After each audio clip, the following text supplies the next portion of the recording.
হাজার হাজার কিলোমিটার পাড়ি দিয়ে আমি চলে এসেছি একটি লোকালয়ের কাছাকাছি। আপনারা আমার পিছে দেখতে পাচ্ছেন প্রচুর মানুষের জনবসতি। হাঁটতে হাঁটতে আমি কিছুটা ক্লান্ত। ও মাই গড, এগুলো আমি কি দেখছি? হ্যাঁ, এগুলো এগুলো এগুলো কি? আপনারা দেখুন দেখুন, এগুলো হচ্ছে গিয়ে মরিচ। মরিচ এগুলো সাধারণ কোনো মরিচ না, এগুলো লাল লাল সাইজের মরিচ, ঠিক আছে? এইসব মরিচ আপনারা হাঁটতে হাঁটতে যখন ক্লান্ত হয়ে যাবেন, আপনাদের প্রচুর ভিটামিন সি এর দরকার পড়বে।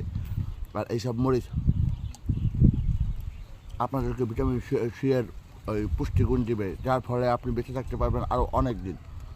যেহেতু আমি লোকালয়ের কাছে চলে আসছি, তাহলে আমি এখানে মরিচ সহ আরও অনেক কিছু পাবো খাওয়ার জন্য। আপনারা দেখুন,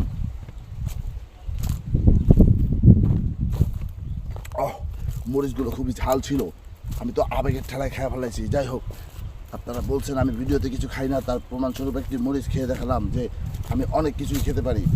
সাপ, ব্যাং, কুচ্চা এগুলো বাদ যাবে না আমার হাত থেকে। এগুলোকে ধরে ধরে আমি ফ্রাই করে কাবাব করে খাবো।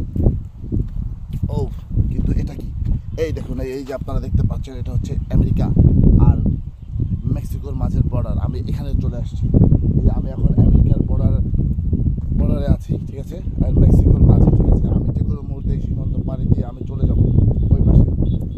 এত সুন্দর সুন্দর মরিচ দেখে আমি আর লোভ সামলাতে পারছি না।